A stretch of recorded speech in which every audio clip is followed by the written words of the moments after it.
Making long-term financial decisions from short-term places isn't just a way to survive, it's how you thrive. In fact, the ability to make decisions based on limited information is one of the most critical skills you can develop for your financial future. But here's the thing. Most people don't realize that they can start making these decisions now, even in the short term. So, let me walk you through the process I use to make big financial moves, even when I'm working with limited resources.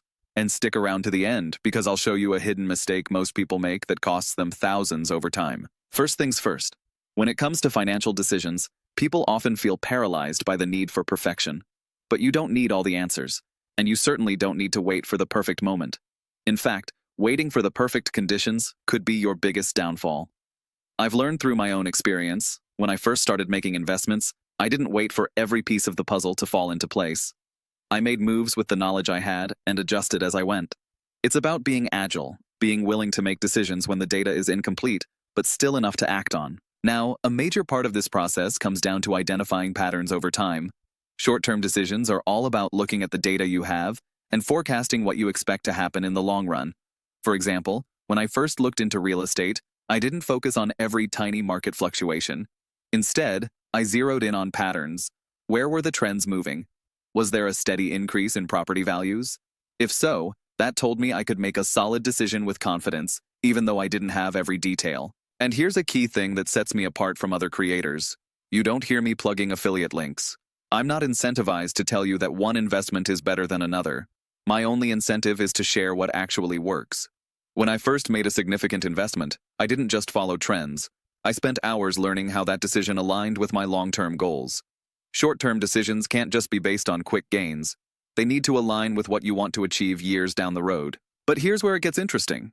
A mistake I see a lot of people make is letting short-term setbacks cloud their judgment.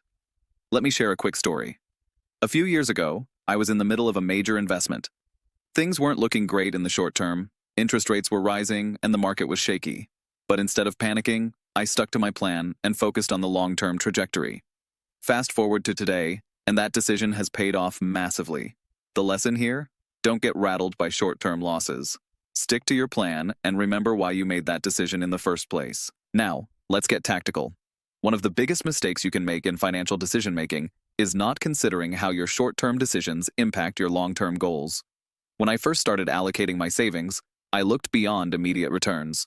I asked myself, how will this decision help me 5, 10, even 20 years from now? For example, when considering investments in stocks or real estate, I never based it solely on the next quarter's earnings. I focused on the bigger picture. What asset would grow over time and provide stability when I needed it most? The trick is knowing when to pull the trigger.